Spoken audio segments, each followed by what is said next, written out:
Willkommen zum Yoga. Heute Regenerativ-Yoga und Pranayama. Ich sage kurz was vorweg zum Regenerativ-Yoga. Wenn wir diese Art von Yoga machen, haben wir viele passive Haltungen. Wir wollen den Kreislauf eher beruhigen und dennoch auf der muskulären Basis ein wenig Tonus, raumschaffend arbeiten am Anfang, in Yogahaltungen gehen, die uns jetzt nicht außer Atem bringen, sondern in denen wir tief atmen können und in denen der Atem sich auch immer wieder beruhigen kann. Wir wollen den Parasympathikus aktivieren, das Nervensystem beruhigen und nähren, das Hormonsystem ausgleichen. Und es steht nicht im Vordergrund, muskulär sehr aktiv zu sein und Muskel aufzubauen, sondern es steht im Vordergrund, dass die Entspannung so tief wird, dass wir hinterher Pranayama machen können und die Atemräume maximal nutzen mit minimalem Aufwand oder mit minimaler Anstrengung. Und wir fangen an in eine Asana. Große Zehen beieinander, die Knie geöffnet. Und das Kissen mal weg.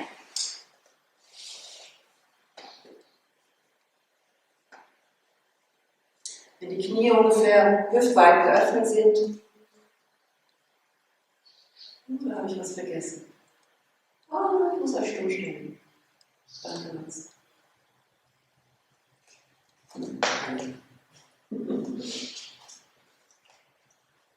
Schaut, dass das Becken noch gut Kontakt hat zu den Fersen. Wenn ihr nach vorne kommt, langsam. Wenn ich jetzt einfach nach vorne gehe, ich übertreibe, das Gesäß verliere ich. Und auch für die Geübten, wenn ich nach vorne gehe und das Becken kippt so ein bisschen, Sitzbeine kippen nach oben, hat das schon einen anderen Impact auf den Rücken. Wir wollen die Sitzbeine also eher nach unten zum Gesäß halten, wenn die Hände langsam nach vorne laufen und die Flanken mit nach vorne nehmen. Das ist eine andere Qualität, als wenn ich einfach nur irgendwie nach vorne komme. Und es kann sein, dass es hier schon relativ schwierig ist, tiefer zu gehen. Dann lass dir einen Moment Zeit, atme. Und wenn du merkst, ich komme nicht weiter, dann hol dir die Decken, hol dir Kissen, Klotz, alles was es braucht, dass die Stirn so weit oben gestützt ist, dass es möglich ist, für das Gesäß unten zu bleiben. Und der ganze Bereich Lendenwirbelsäule, Brustwirbelsäule, Halswirbelsäule in einer ausgewogenen Streckung ist. Raum zwischen den Wirbeln, kein Abknick irgendwo. Und auch die Schultern breit und geräumig. Schlüsselbeine nach rechts und links Richtung Arme in die Breite. Und auf die Weise gehe langsam in Asana. Und wenn du merkst, ich brauche jetzt noch irgendwas unter den Kopf, dann komm hier nochmal hoch, hol es dir und beginne durchaus ein zweites Mal. Und das ist auch gar nicht schlecht, wenn man ein zweites Mal reingeht, der Körper ist schon vorbereitet. Die Sensibilisierung findet statt. Man merkt vielleicht noch etwas besser und präziser, wo bin ich mit meinen Sitzbeinen, beziehungsweise in welche Richtung zeigen die Sitzbeine. Richtung Boden oder Richtung Wand hinter mir. Für diese Haltung jetzt sollten die Sitzbeine eher Richtung Boden, Richtung Füße gehen. Und wann immer du in dieser Haltung angekommen bist, mit den Einatmungen nimm deinen Rücken wahr. Atme in deinen Rücken hinein. Mit den Ausatmungen, Bauch leer. Entspannen, kein Forcieren der Atmung, aber doch über die Beobachtung ein Lenken und Vertiefen.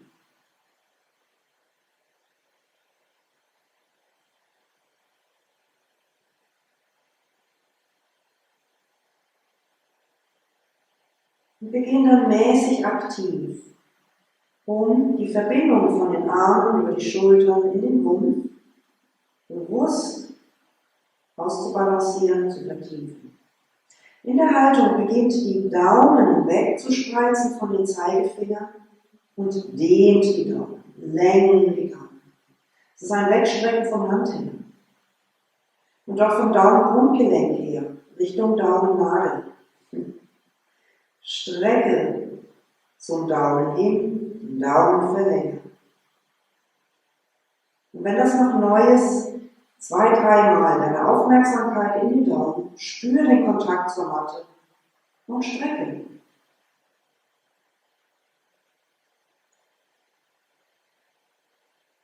Danach die Zeigefinger, so ein Verlängern, ein Längen und Dehnen.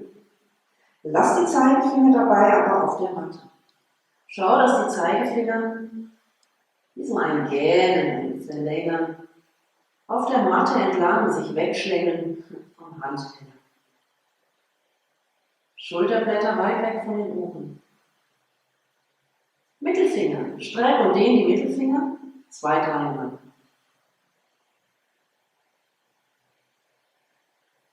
Die Ringfinger.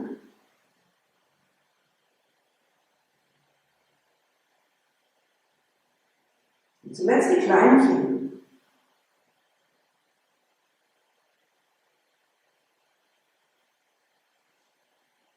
Und jetzt machen wir eine Diagonale. Vom Daumenballen diagonal rüber zum Kleinfingerballen. So dass du 2-3 Mal von der Innenhand unten relativ nah am Handgelenk rüber Richtung Kleinfinger zum Ballen vom Kleinfinger streckst. Die Arme gestreckt sind. Streck vom Daumenballen aus. Und schau, ob der Oberarm und der Schultergürtel da vielleicht schon was von kommt.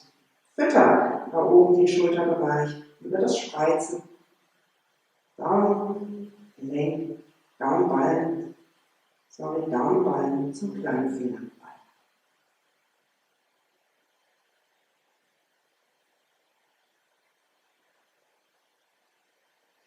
Und dann löst das, lauft ein wenig zurück, kommt auf die Knie und dann bringt die Hände unter die Schultern. Kommt in so einen Vierfüßler. Schaut, dass die Knie, die Füße etwa hüftweit sind. Und beginnt hier mal die Schienbeine nach unten zu drücken. Eine Bewegung, die dir vielleicht vom Becken her so eine Kontraktion, Bauchnabel Richtung Wirbelsäule vermittelt. Schienbeine nach unten, Fußrücken nach unten. Wenn die Verbindung nicht so spürbar ist, zieh den Bauchnabel nochmal separat hoch zum Rücken und löse. Und das mit der Ausatmung. Mit deiner nächsten Ausatmung Schienbeine runter, Bauchnabel zurück. Einatmung neutral. Und nochmal in deinem Tempo.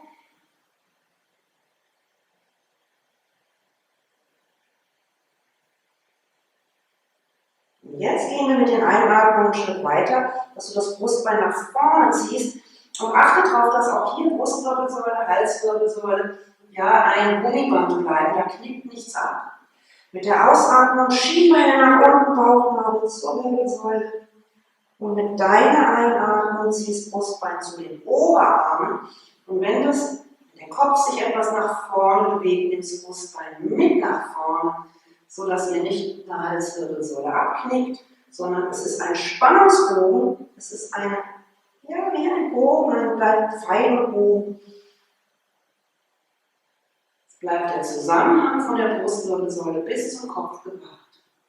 Dabei zieht es die Schulterblätter tief in den Rücken hinein. Jede Einatmung, solange deine Einatmung währt, Brust vor zu den Oberarmen und der Kopf hebt so weit mit nach vorne, wie es sich eben machen lässt. In der Verbindung zum Brustbein.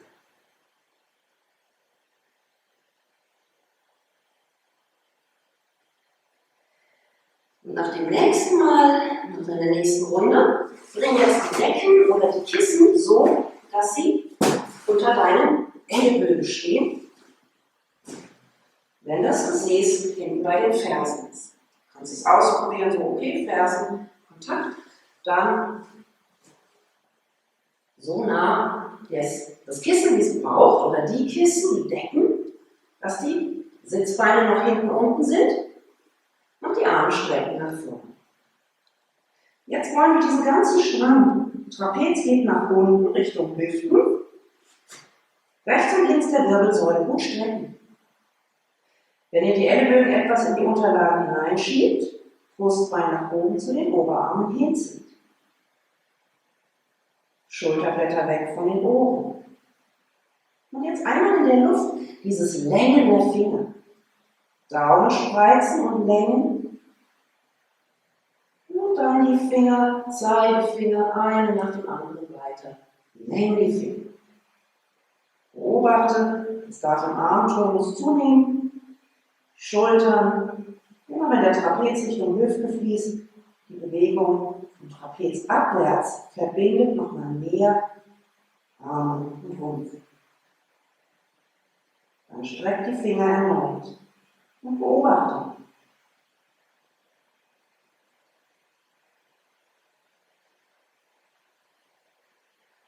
Und danach kurz greift die Ellbogen spitzen, lass die Stirn ruhen auf den Decken und mit den gegriffenen Ellbogen, Schultern sind weg von den Ohren.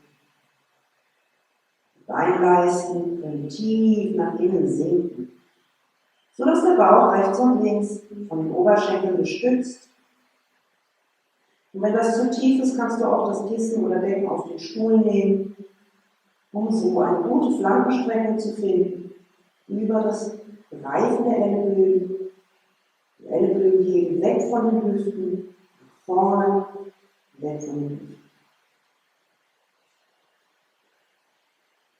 Greif die Ellenbögen auch anders herum. Es ist eine Hand, die einfach umgreift.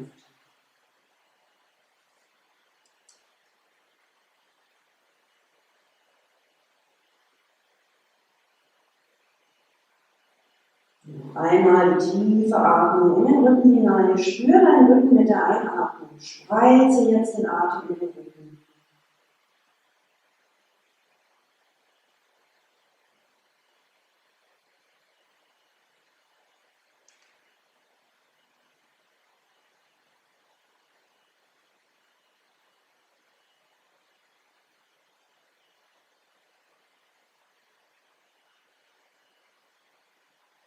Und dann langsam komm nach oben. Nimm die Decken und die Kissen zur Seite. Und jetzt haben wir den Stuhl. Wir brauchen den Stuhl einmal hier in der Stehhaltung und später auch in einer Atemübung. Wer sehr beweglich ist, wer geübter ist, nimmt sich auch die Plätze.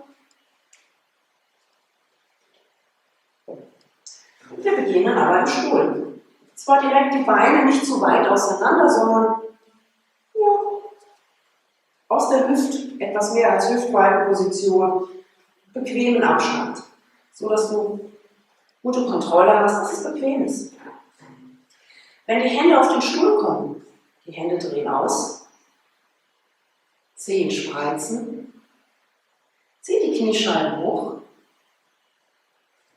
Verbinden vom Innenbein, Innenknie Richtung Innenleisten. Wenn die Beine auf die Weise strecken, dann bring die Aufmerksamkeit in die Außenfersen. Und 2-3 Mal, wenn die Außenfersen nach unten stoßen, Kniescheiben hochziehen. Schau mal, ob das hier oben in der Hüfte ankommt. Hoch, nach oben spannen, hoch verbinden, Kniescheiben ziehen hoch, Außenfersen nach unten. So dreht die Oberschenkel ein. Innenleisten zurück.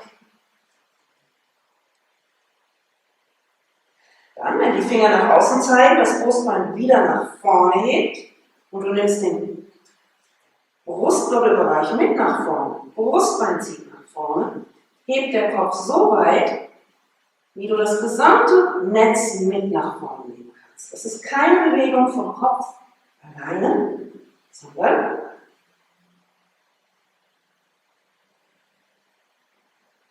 verbinden.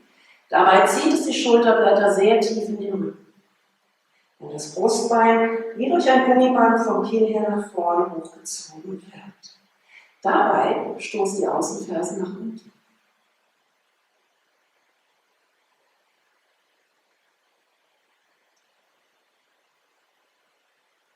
Und für die einen ist hier gut, da bringst du dann die Unterarme auf den Stuhl und legst die Stirn an. Wenn das ein niedriger Stuhl ist und die Höhe ist einfach noch nicht gut, um bequem zu sein,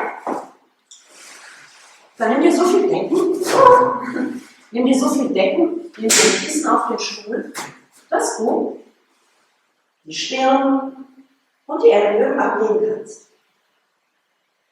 Achtung, für die Schulterblätter, für die Schultern, wenn das sehr streng ist, kannst du entweder die Hände tiefer nehmen, also die Stuhlfüße fassen und die Stirn halten. Die Stirn hat den Halt vom Deckenkissen und die Schultern sind so nicht überlastet. Das ist die Alternative. Und wenn du beweglicher bist, bring die Beine dann etwas weiter auseinander. Bring die Klötze tiefer und zuletzt nimm dir die Klötze einfach unter die Stirn und die Hände setzt bequem auf. Wichtig ist, dass ihr hier in der Haltung bequem seid, auch wenn du tiefer gehst, je nachdem wie die Beweglichkeit ist. Na, jetzt habe ich eine ungünstige Frisur. Schau, dass es leicht geht vom Rumpf. Kniescheiben ziehen hoch. Die Beine drehen ein, Innenseiten nach hinten. Aber vom Rumpf her ist es leicht, es fließt nach unten. Und wenn die Hände aufsetzen, wer tief geht, Schulterblätter weg von den Ohren. In dieser Haltung oder auf dem Stuhl, ganz gleich wie du bist. Spüre mit dem Einatmen den Rücken. Rechts und links von der Wirbelsäule, lass den Atem breit zur Taille hingehen.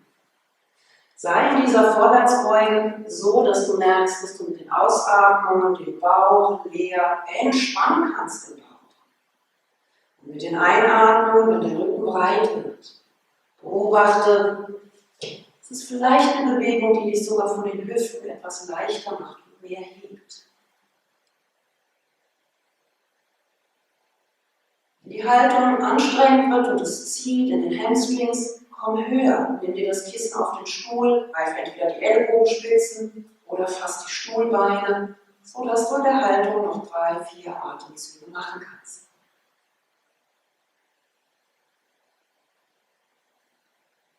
Und wenn der Atem ruhig geht, dann ist die Haltung im richtigen Verhältnis.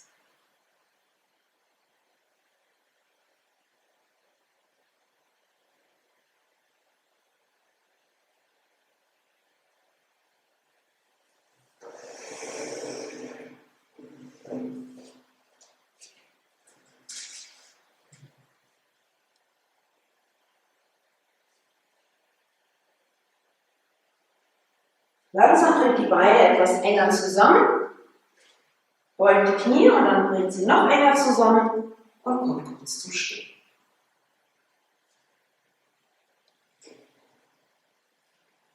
Jetzt brauchen wir nochmal den Stuhl. Stellt ihn vorne auf die Matte. Jetzt haben wir den langen Weg. Und zwar für ein entweder Adho-Mukha-Svanasana oder auch, wenn es dann näher kommt, in Richtung Uttanasana, auch hier individuell beobachtet. Wenn die Knie beugen, du kannst die Hände so nach vorne strecken, der Rücken wird ganz lang. Es ist einfach erstmal zu spüren, die Leisten gehen tief nach hinten. Wir machen kein aktives Uttanasana, sondern es ist ein langes Ziehen der Flanken. Schulterblätter tief in den Rücken. Und dann behalte die gestreckten Arme und komm einfach mit dem Brustbein nach vorne. Es muss jetzt keine weite Bewegung sein. Wichtig ist, dass du das Brustbein nach vorne heben kannst und von da aus nochmal zurückgehst und den Abstand dann vielleicht in einen großen Mund vergrößerst. Brust gegen Mund Abstand. Dann wieder etwas mehr nach vorne geht und das Brustbein nochmal an den Oberarm vorbei, nach oben, Steißbein nach unten, Richtung Ferse. Schultern bleiben tief. Und dann einen Moment, entweder mit den gebeugten Beinen in dieser Haltung, wo du den Rücken schön lang streckst, oder die Beine strecken auch, in den Mund mit dem Kopf nach unten, streck die Finger, lenk dich.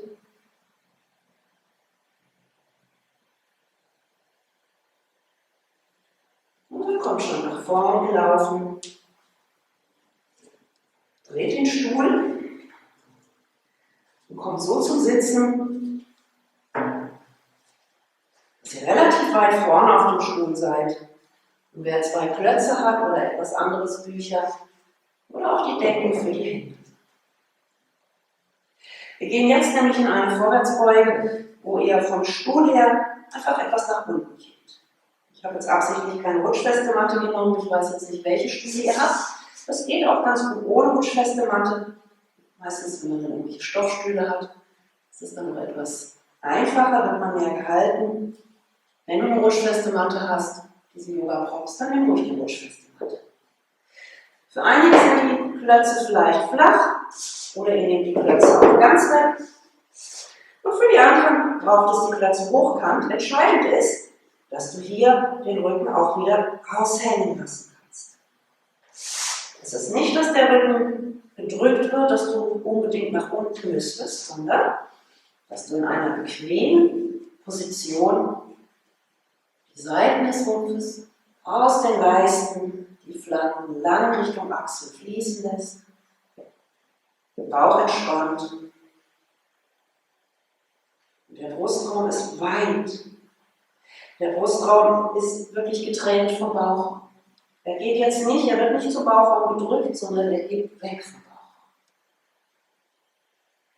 Das Aufstellen der Fersen hat erstmal den Zweck, dass die Rückseite über die Beinrückseite auf den Rücken etwas mehr unterstützt. Wenn die Zehen zum Boden kommen, gibt es mehr Länge in den Adduktoren und wir sind dann auch wieder hier in den Flanken. Flankenlänge vorne, Stabilität im Rücken. Wer jetzt geübter ist, die Beine kommen gut zum Boden und du findest diese Länge, komm nach unten. Und wenn du merkst, die Fersen aufgestellt, das gibt mir die Stabilität im Rücken und das brauche ich jetzt vielleicht, und bleib mit den Fersen aufgestellt. Das Becken hat mehr Stabilität, der Rücken ist unterstützt. Mit den Einatmungen spüre deinen Rücken, beatme deinen Rücken. Bleib unten und spüre mit den Ausatmungen Bauch weich, leer, vielleicht so ein Sog zum Rücken hin. Sei in der Haltung also in einem bequemen Maß, in der Vorwärtsbeuge, sodass der Atem ruhiger und tiefer werden kann.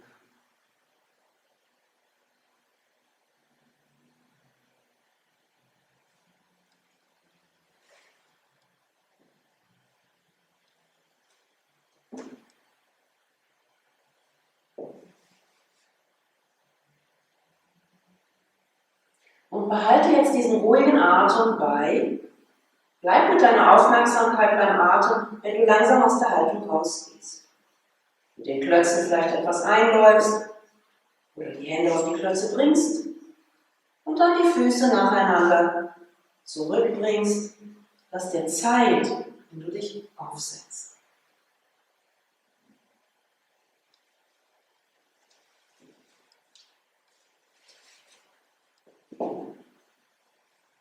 Dann nehmen wir den Stuhl nochmal beiseite. Jetzt kommen wir in eine liegende Position, in der wir jetzt einen Moment sind. Das heißt, hier ist es wichtig, dass es dir richtig bequem ist in der Haltung. Und wenn du merkst im Verlauf der Haltung, oh, es braucht vielleicht irgendwas anderes, dass ich gut entspannen kann, dann verändere die Position. Ich habe jetzt hier mal 2 Decken genommen. Die sind wie eine Stufe aufgebaut, sodass der Rücken schräg dagegen kommt. Die meisten kennen das ja. Und man kann, wenn man jetzt nur 2 Decken hat, einfach eine Decke umfalten, Kopf und Hals irgendwie noch mehr zu erhöhen. Oder wenn du noch eine 3. Decke haben solltest, nimmst du auch noch eine 3. Decke. Es können auch Kissen sein, die du so etwas abstufst, dass der Rücken in so einer Schräge erhöht ist. Wenn du hast, nimmst du dir den Gürtel. Und dieser Gurt kommt hinten ums Kreuzbein. Also nicht die Lendenwirbelsäule, sondern wirklich Kreuzbein. Jetzt für Hüftthematik. Wenn es von der Arthrose her oder andere Themen keine günstige Haltung sind, dass die Knie zur Seite kommen. Du vielleicht nicht diese Klötze hast, um dich gut zu stützen. Dann bleiben die Beine gestreckt und du bringst den Gurt um die Oberschenkel. Das ist die alternative Haltung, wo die Oberschenkel etwas Stabilität haben und die Innenrotation der Beine wird dadurch gemacht. Das ist eine andere Qualität. Wenn die Hüftgelenke das gerne sind, einige aus dem Dienstagskurs wissen, das ist vielleicht eine schwierigere Haltung für meine Hüften, so entscheide für deine Hüften. Meine Hüften wollen das jetzt vielleicht nicht, ich bringe den Gurt um die Oberschenkel. Wer den Gurt hinten ums Kreuz reingenommen hat, schlupft von oben in die Füße, hinten das Kreuzbein und die Füße sind gestützt und dann auch Unterstützung für die Oberschenkel bei Bedarf. Wichtig aber, hab die Decke recht nah am Kreuzbein und der Bauch entspannt. Wenn du dich zurücklegst, ausatmen, Bauch sinkt, es kommt ein Ellbogen, zweiter Ellbogen. Und jetzt drücke ich mich richtig nach hinten. Nimm vielleicht mit den Händen nochmal das Gesäß und drückst nach vorne zu den Füßen. Damit der Rücken richtig schön lang gestreckt ist. Hier vielleicht noch die Unterstützung für die Oberschenkel, Unterschenkel.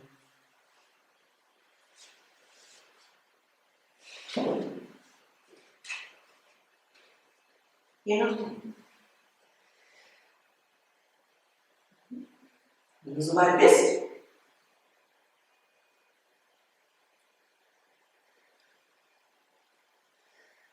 zieh die Flanke nach außen. So ein bisschen sich rauswölben Richtung Decke, so einen kleinen Buckel machen.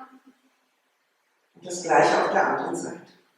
Einmal die rechte Seite, die linke Seite. So ein bisschen eine Kugel formen, dass der Rücken, die hintere Flanke, sich nach vorne wölbt. Dann Fingerspitzen hängen. Ein Schulterblatt, zieh es nach unten und wechseln. Die untere Hand schnappt sich das Schulterblatt an der Seite und zieht es nach unten. Die Schulterblätter sind jetzt im Rücken tief. Und dann können die Arme zur Seite. Die Schulterblätter haben guten Kontakt in die Unterlage. Zumindest der innere Bereich der Schulterblätter, sodass der Knochen innen Kontakt hat und drücken kann. Wenn die Schulterblätter etwas andrücken, lass den Rücken sinken.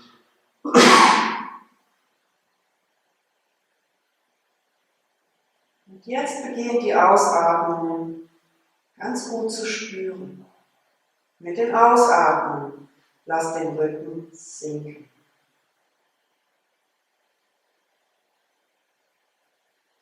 Mit den Einatmungen spür das Gewicht und atme nochmal in den Rücken hinein ein. Richtung Schulterblätter, Richtung Schulterdächer, die Einatmung. Ausatmen, lass sinken.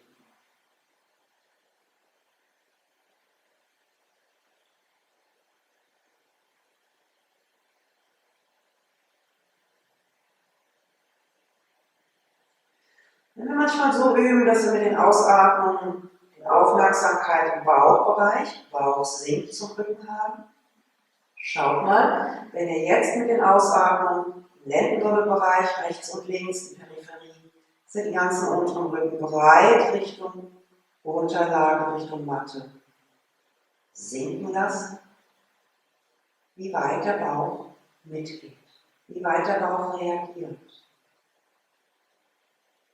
Lass den Bauch weich mitgehen. Mit den Ausatmungen der Rücken etwas mehr in den Boden, in die Decke geht.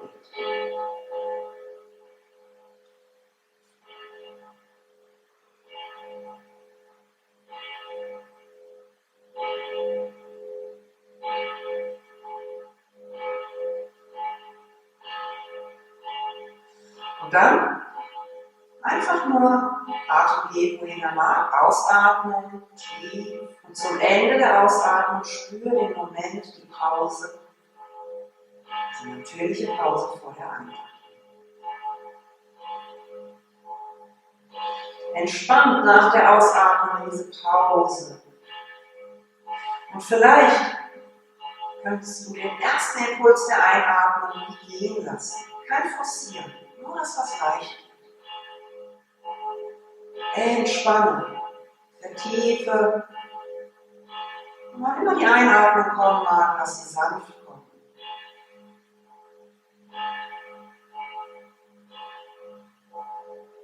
Während mit den Ausatmungen alles tiefer sinken. Lass es einfach nur sinken, ohne zu denken. Aber zum Ende der Ausatmung koste diese Pause, diesen Moment aus, bevor die Einatmung beginnt. Entspannen in diese Zeit, in diesem Raum, was los.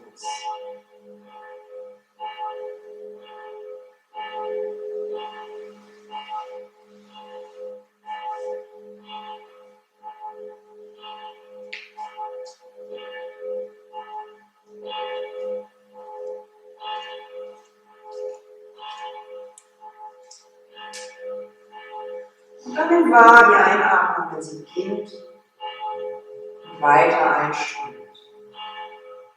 Sei jetzt auch mit deiner Aufmerksamkeit bei dem Weg, den die Einatmung nimmt.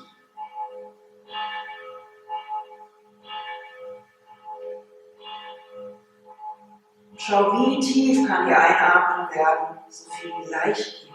Wie weit kann die Einatmung steigen. Und dann auf den Übergang, nach der Einatmung, diesen Moment, der Übergang hin zur Ausatmung.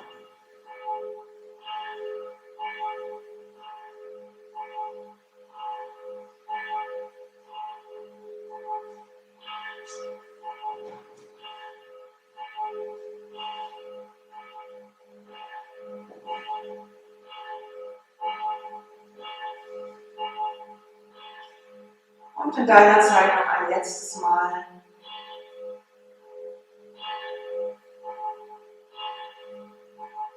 Danach lass den Atem einfach kommen und gehen wieder ab.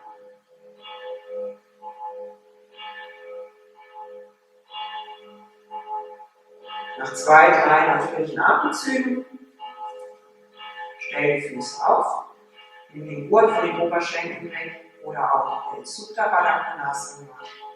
Stell die Füße auf und den Gurt weg. Beziehungsweise umgekehrt.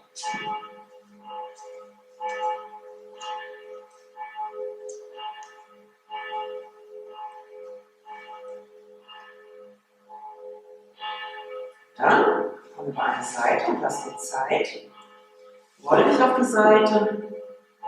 Und in deiner Zeit, wenn du nach oben kommst, bleib mit deiner Aufmerksamkeit auch beim Atem. Nimm deinen Atem weiterhin wahr.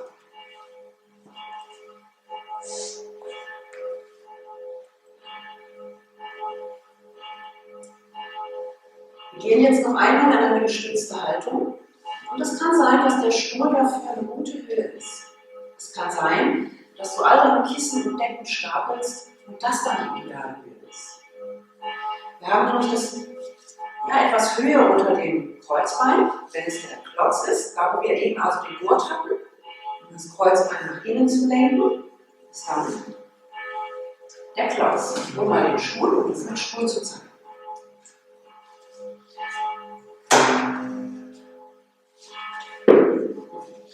Also Klotz fürs Kreuzbein. Die Unterarme zum Boden. Platziere jetzt mein Becken auf den Klotz. Leg mich dann ab, ohne Decke für Kopf. Und bring die Füße und die Waden auf den Stuhl. Wenn es für deine Hüften gut geht, dann bring die Fußinnenflächen zusammen und lass die Knie zur Seite. In dem Fall achte darauf, dass das Kreuzbein wirklich wie so ein Apfel auf einem schmalen Teller. Der Apfel rollt nicht in die eine Richtung und der fällt auch nicht in die andere Richtung. Der ruht ganz klar und mittig. Und das braucht dann so ein bisschen, das ist für die Geübten eher interessant, wenn die Fußsohlen öffnen. Du merkst, die Sohlen öffnen, gibt es die Stabilität über die Verbindung der Beinmuskulatur dass das Becken ruht. Und du merkst in der Haltung, es gibt einfach das Becken mir weg in die eine oder andere Richtung und ich kann mich gut entspannen. Dann bring die Waden auf den Stuhl. Schultern tief und die Arme bringen sie zu den Seiten.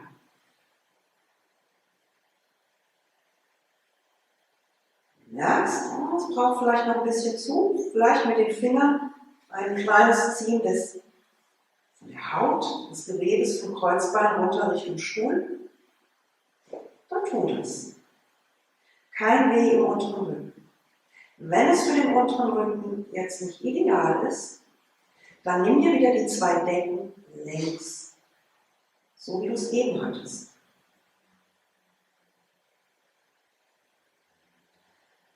Und wenn du in der Haltung angekommen bist,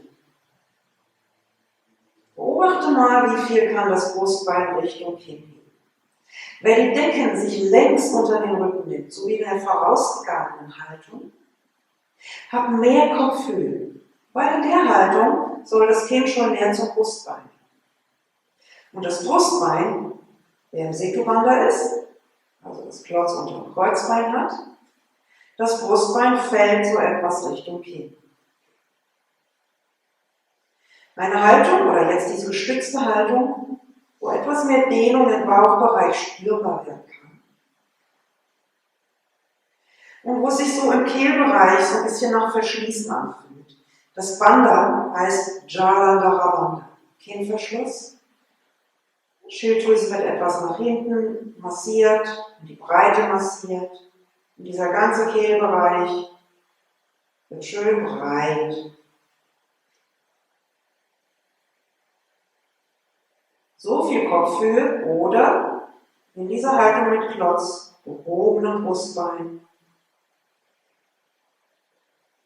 Und wann immer du gut angekommen bist in der Haltung, spür, wie die Augen weich Richtung Hinterkopf sinken. Lass sie Richtung Hinterkopf sinken. Kehlbereich sinkt Richtung Boden. Und die Augenlider lassen zueinander sinken.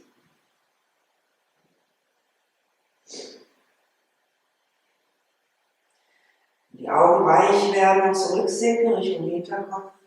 Auch der Kehlkopfbereich weiter wird, weich zurücksinkt. Vielleicht entspannt sich die Halswirbelsäule etwas mehr zum Boden hin. Und wer mit dem Ujjayi vertraut ist, dieser leichte Schleifton, der hier entsteht beim Atmen, ich mache etwas lauter.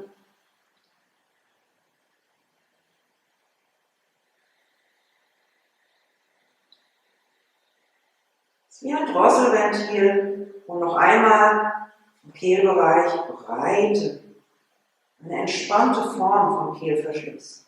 Nicht ganz Verschluss, der Atem fließt so durch, schleift so durch und wird etwas gedrosselt. Ujjayi heißt diese Technik. Lass den Atem fein und sanft strömen, mit oder ohne Ujjayi. Wenn dieses Schleifen angenehm spürbar wird, der Kehlbereich breit wird, bleib in Ujjayi.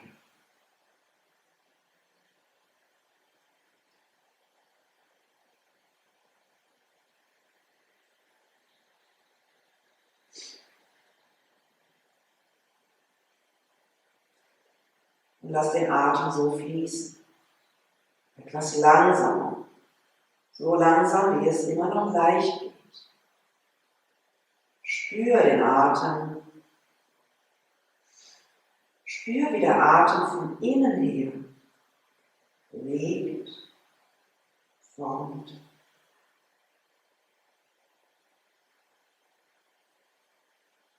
Wie der Atem wächst.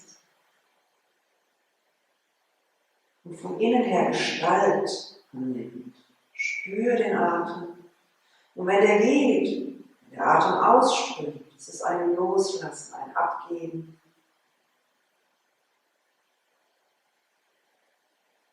Wir lassen Emotionen los über den Atem, über die Ausatmung.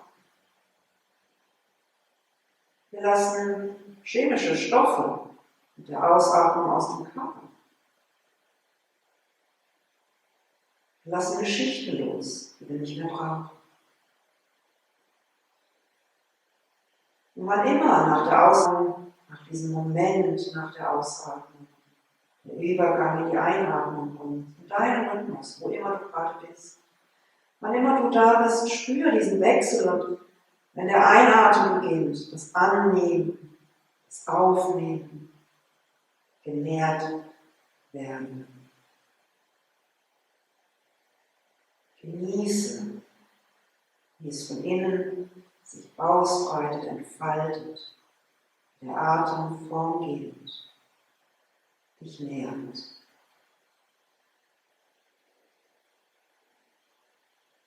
Wenn es angenehm ist, im Ujjayi-Atem zu sein, dann lass diesen leichten Kehlenverschluss, sodass der Atem spürbar einen Ton, also einen feinen Schleifton macht.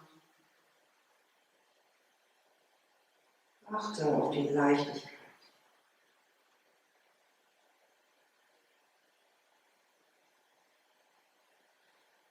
Und wann immer die Ausatmung kommt, der Bauch vielleicht mit jeder Ausatmung weicher, weiter.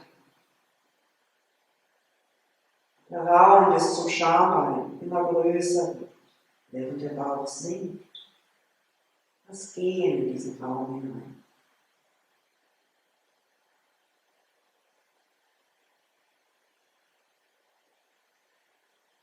Während der Atem langsam fließt, strömt, kommt und geht.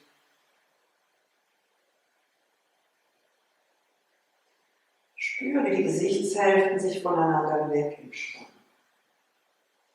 In der Mitte des Gesichtes geht es zu den Seiten hin. Lass das Gesicht weit werden, dass die Haut fließt, fein und sanft, wie der Atem fließt die Haut.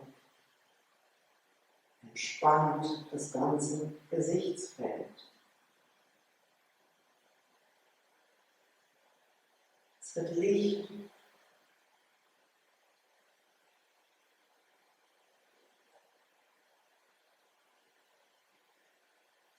Und wenn du merkst, dass vielleicht das Setu-Bandha so anspruchsvoll ist für den Rücken, so streng ist, nimm das in die Höhe unter dem Kreuzbein weg und lass einfach nur den Rücken flach sein.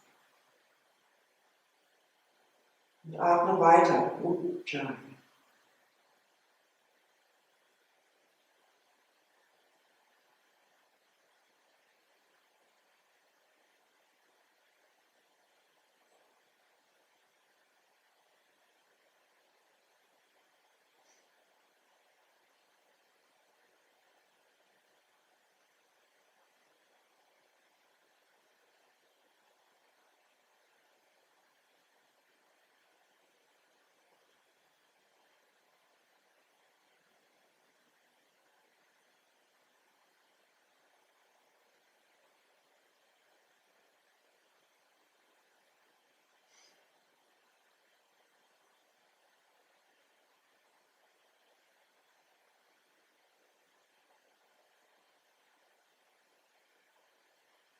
Nach deinem nächsten Zyklus lass den Atem natürlich kommen und gehen.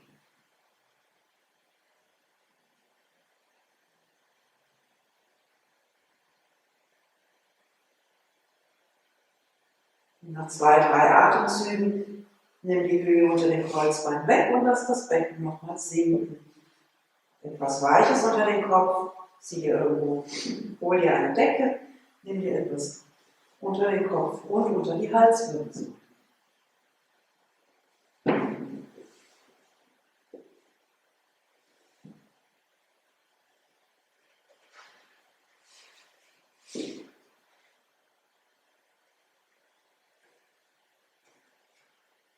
Bei mir ist es jetzt nicht ganz ideal.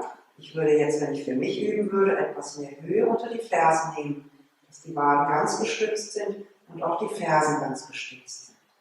So, schau, wenn jetzt das Becken unten ist, dass du dir unter Umständen einfach noch etwas holst, für die Fersen oder vielleicht waren es dann besser die Decken und die Kissen, sodass die Beine höher gestützt sind und die Oberschenkel Richtung Becken fallen können.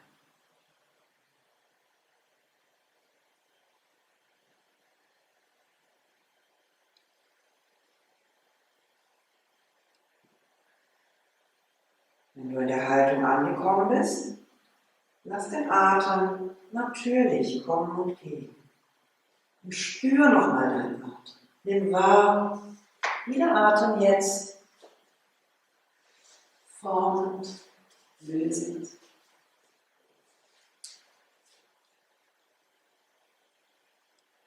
den inneren Raum ausfüllt, von tief innen bis nach außen zur Haut.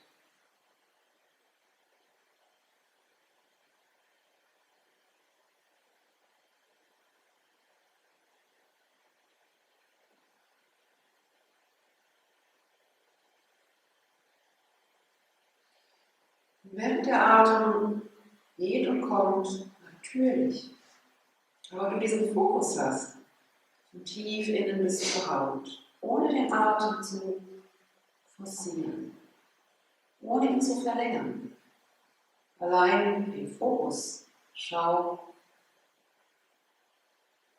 was passiert mit dem Atem.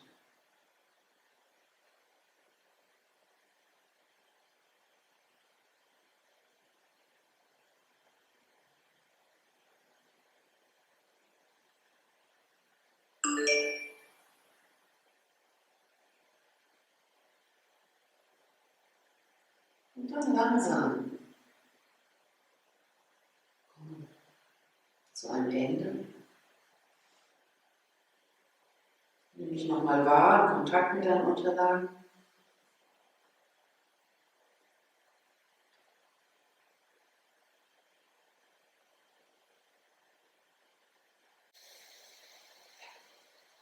Komm zum Sitzen.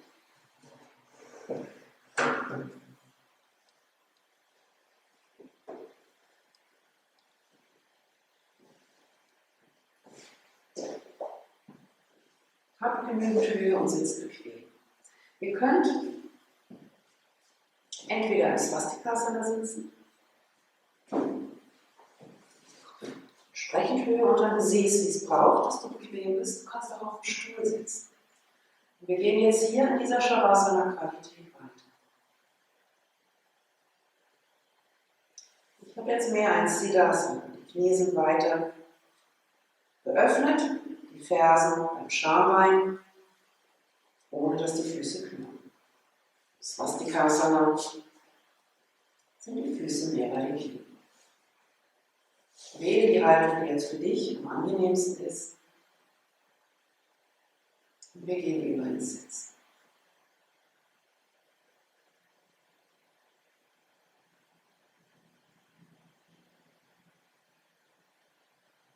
Spür die Schultern über den Hüften.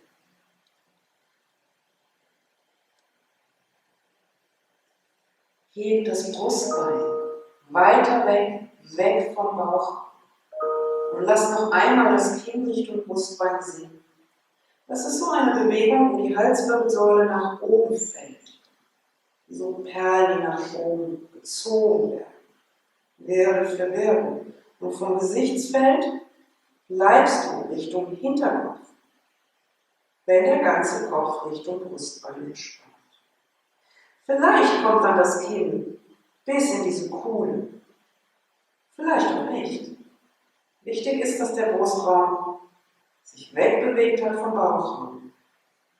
Und dass es von hinten her so ein nach oben fallen, ein nach oben lösen. Und das ist deine Aufmerksamkeit und das Wissen, so eine Qualität, wenn etwas fällt, was den Tonus entsprechend beeinflusst. Achte darauf, dass die Halswirbelregion, der Nacken, nicht eng wird, sondern dass sich das dort gut anfühlt. Die Augenlider weich zueinander. Und dann spür nochmal vom Gesäß her den Kontakt in die Unterlage. Ob du auf dem Stuhl sitzt, ob du auf den Decken sitzt, Lass die Sitzbeine sich nach unten verlängern.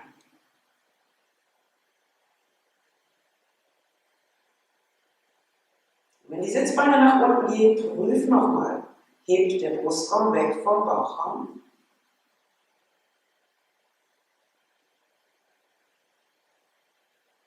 Und so machen wir ein kurzes Pendeln, dass die Sitzbeine immer wieder nach unten sinken und dann nochmal den Brustraum weg vom Bauchraum. Können die Schultern nach unten entspannen.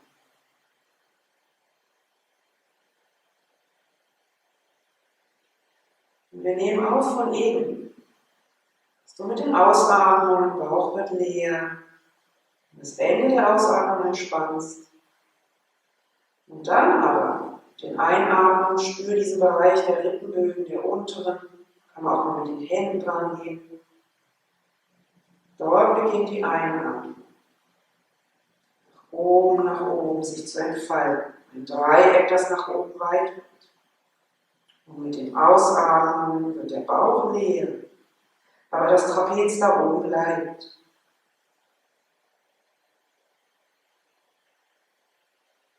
So, lass 2, 3 Atemzüge. Während 2, 3 Atemzüge lang den Raum zwischen Rippen und Hüften weit.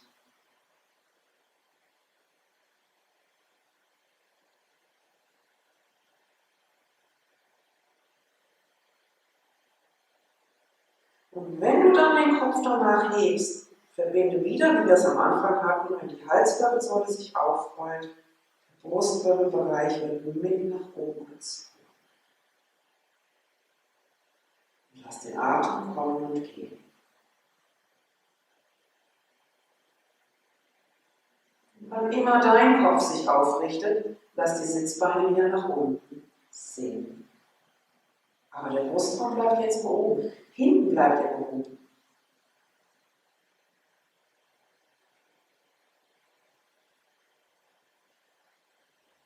Das Fließen, die Arme Richtung Hände, Brustraum bleibt gehoben. Spür deinen Rücken, spür die Höhe hinten, Brustwirbelbereich.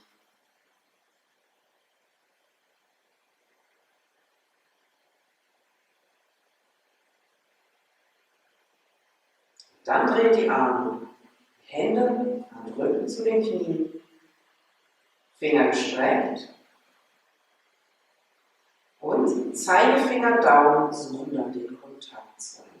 Nur Zeigefinger und Daumen beugen, Kuppen von Zeigefinger in Kontakt zu den Kuppen von den Daumen. Und wenn die anderen Finger dann mal etwas neu justieren wollen, beug sie, um sie wiederum zu strecken. Schaut mal, ob das vielleicht was mit dem Rücken macht.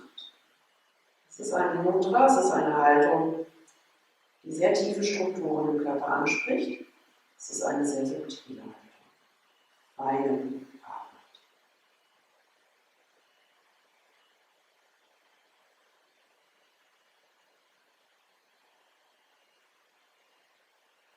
Nimm deinen Atem wahr. Nimm wahr, wie der Atem den Körper von innen her bewegt. Nimm wahr, wie der Atem den Raum von innen her formt.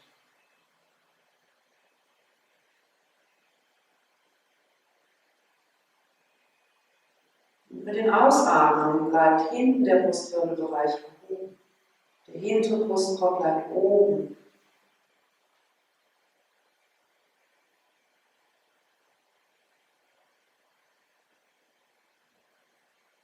Einatmen und spür den Raum.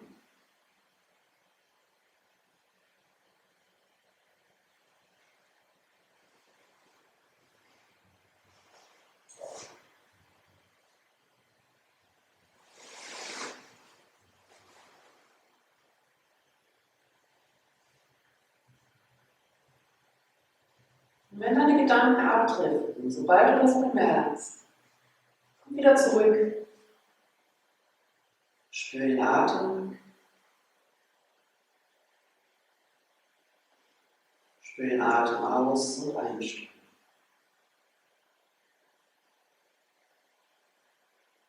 Da der Atem so subtil und flüchtig ist, nutzen wir auch die Aufrichtung, nutzen die Arbeit am Alignment, um die Aufmerksamkeit zu binden. Zwei Aspekte gleichzeitig. Wird die Wirbelsäule aufgerichtet, kann die Kraft feiner fließen, die Lebensenergie. Wir beeinflussen tiefe Strukturen über die Haltung, über die grobstoffliche Haltung. Und zugleich unterstützt es die Aufmerksamkeit zu binden in den Körper. Spüre deinen Atem jeden Moment.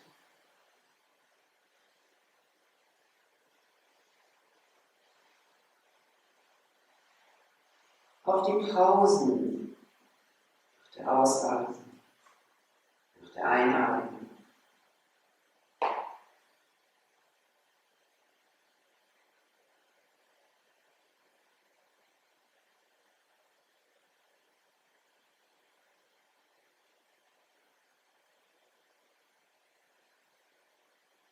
Nimm wahr die inneren Bewegungen, die durch den Atem verursacht werden.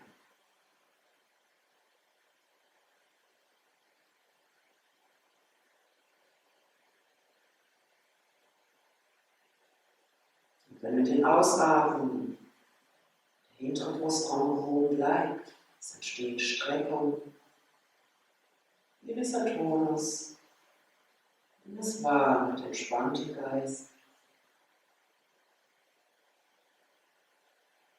mit entspannter Haltung.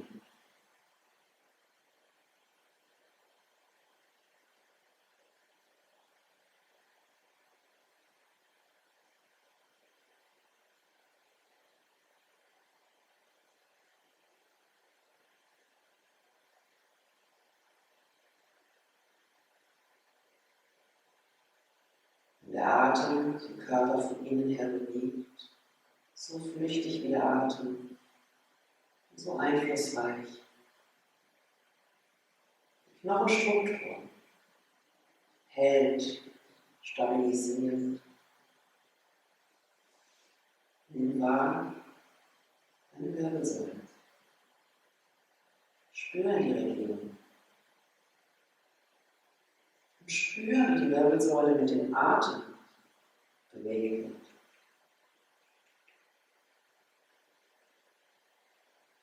Es sind kleine Bewegungen, aber es sind Bewegungen.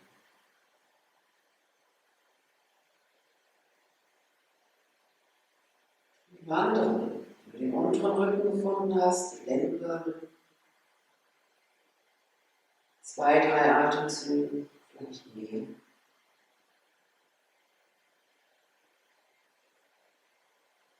Manchmal hilft es auch zu spüren, sind die Muskeln, die ja hinziehen zur Wirbelsäule, gibt es eher einen Sog, wird es eher eng, wird es weit, wird es auseinander oder zusammen. Beobachte.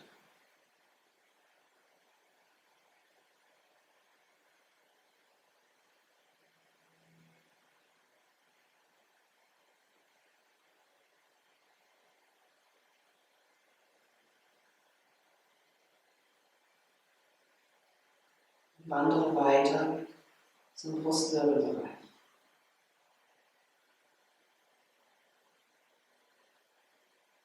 Hier spürt man oftmals die Rippenschwelle. Aber lenke deine Aufmerksamkeit an die Wirbelsäule.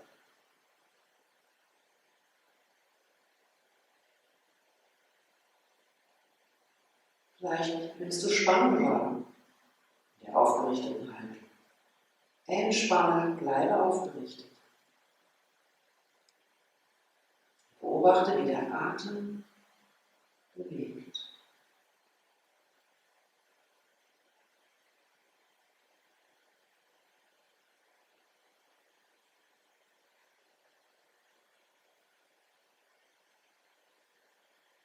In den Quellen über Pranayama findet man einen Hinweis, dass die vordere Wirbelsäule anterior Vorderseite stärker bewegt wird durch den Atem als hinten aus der Hand.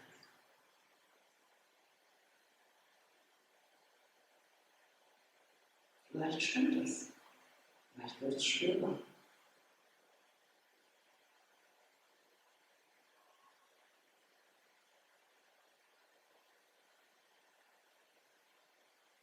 Und andere weiter, nach oben hin, Richtung Halswirbelsäule, den Übergang, Brustwirbelbereich, Halswirbelbereich.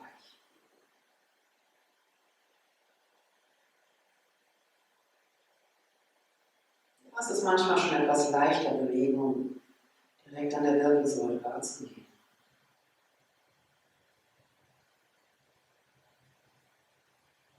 Ist die Kehlregion entspannt? Hals weich, breit. Dann nimm die Bewegung durch den Atem wieder wahr.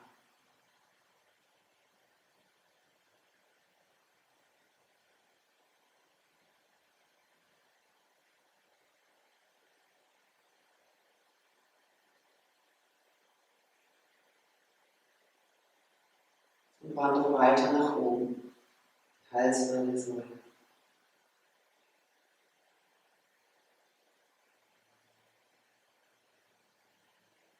Hals breit, weich. Bis zum Hinterkopf.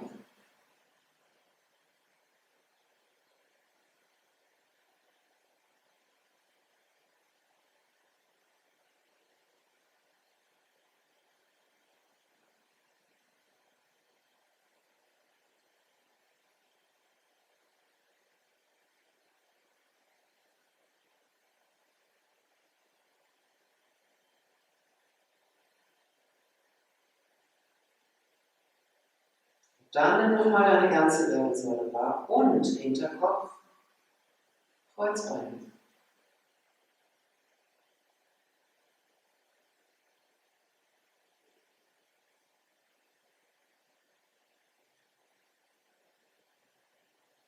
Das, was deinen Kopf, dein Becken verbindet. Die Wirbelsäule.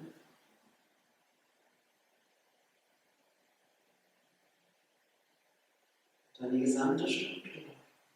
Kreuzbein, Hinterkopf. Und der Raum, der dazwischen schwebt.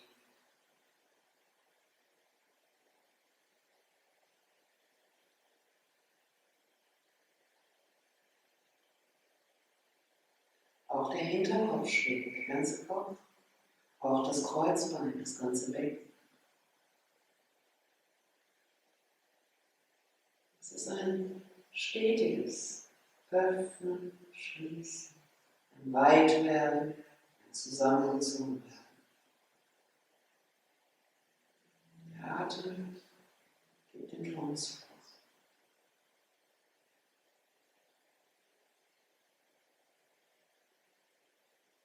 Nimm das wahr.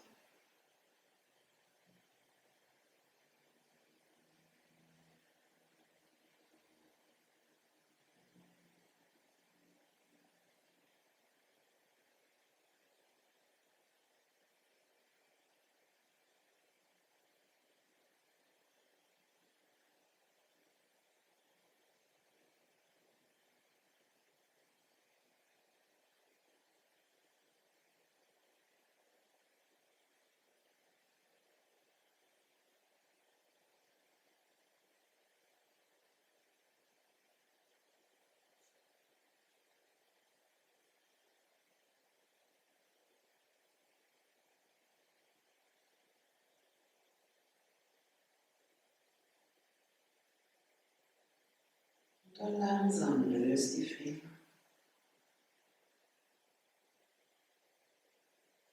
Bleib ganz innen und dich auf den Rücken legst und jetzt mit genügend Kopfhöhe weich stützt.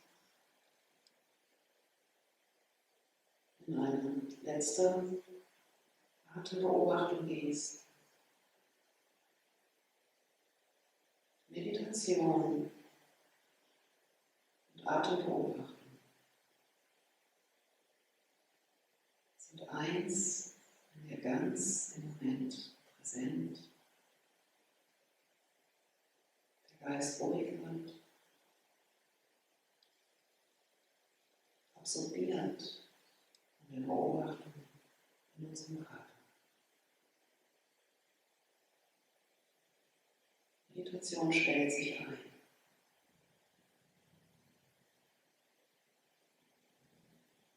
Wenn du auf dem Rücken liegst, vielleicht nochmal die Arme auf dem Stuhl oder Decken, Kissen unter den Knien. Bei Bedarf, wenn nicht, einfach etwas unter dem Kopf.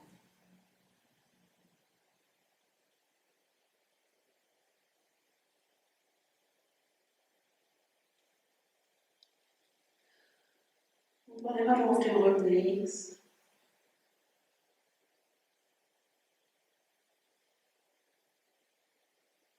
spür dich in Kontakt mit den Unterlagen. Jetzt ist die ganze Rückseite gestützt. Nimm wahr den ganzen Rücken. Lass den Rücken breit in die Unterlage hineingehen. Das Becken.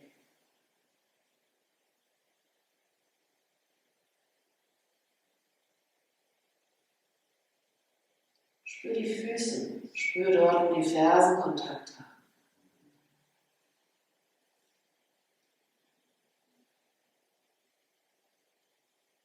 Lass die Fersen in die Unterlage los. Lass sinken. Fersen sinken tiefer, Füße entspannt.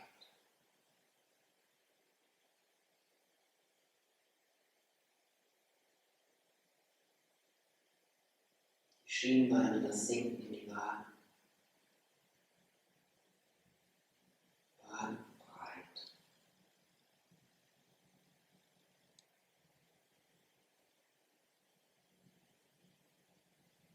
In die Kniekehlen das Los, das Weitwerden.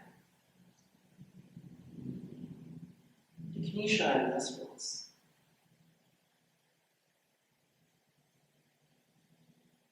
Große Muskelgruppen der Oberschenkel entspannen, rollen, sinken. Das geht.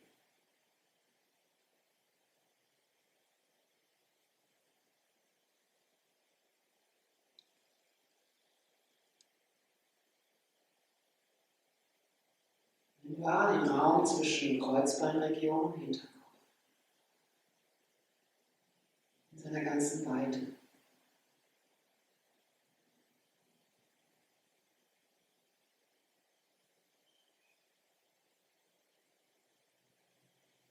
Und lass los, lass sinken.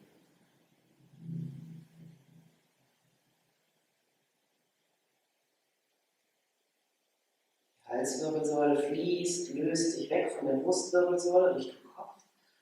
Und vom Hinterkopf so ein Fließen weg von der Halswirbelsäule und in die Decke hinein lass sinken.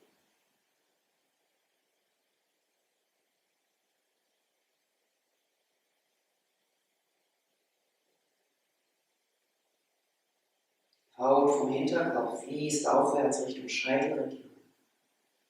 Und von dort weiter nach vorne Richtung Haaransatz.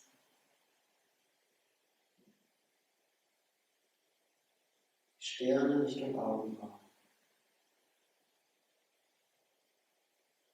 Noch einmal spür vom Hinterkopf das Fließen und weiter bis zum Haaransatz.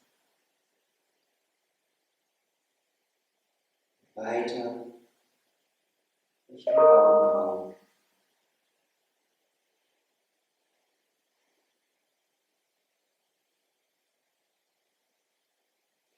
Spür den Raum zwischen den Augenbrauen und das Weitwerden, das Richtung Augenbrauen aufgehen. Ein großer, offener Raum.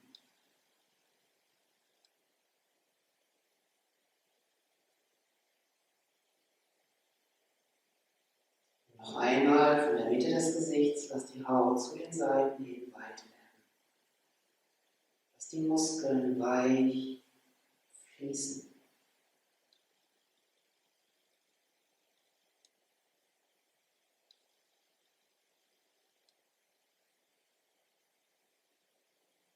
Lass Licht werden.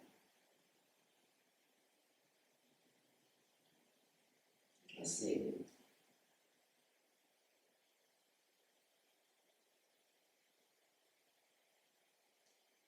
Breit der Unterkiefer.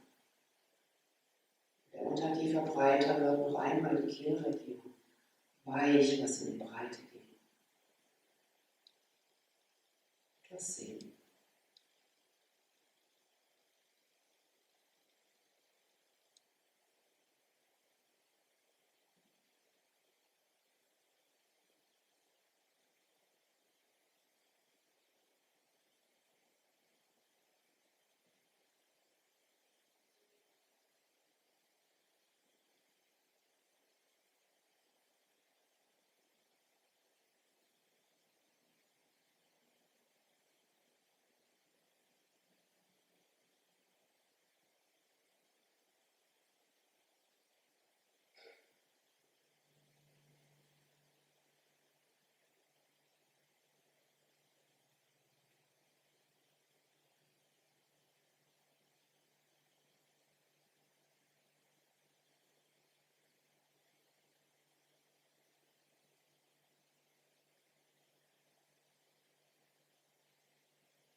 Langsam komm wieder zurück.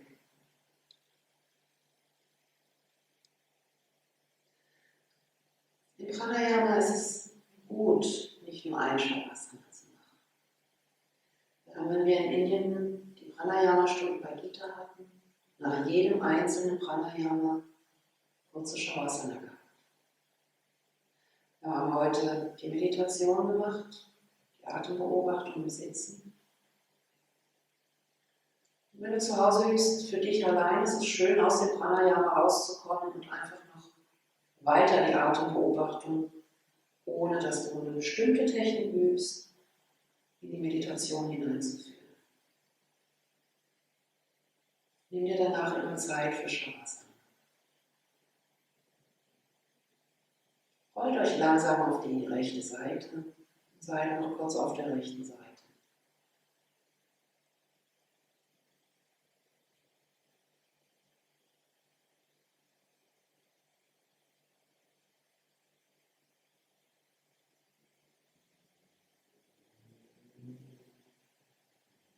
Wenn du zum Sitzen kommst,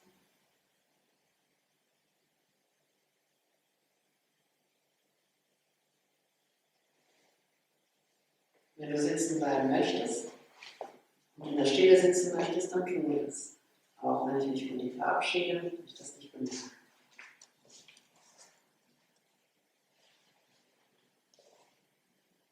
Ich wünsche euch noch einen ganz schönen Abend.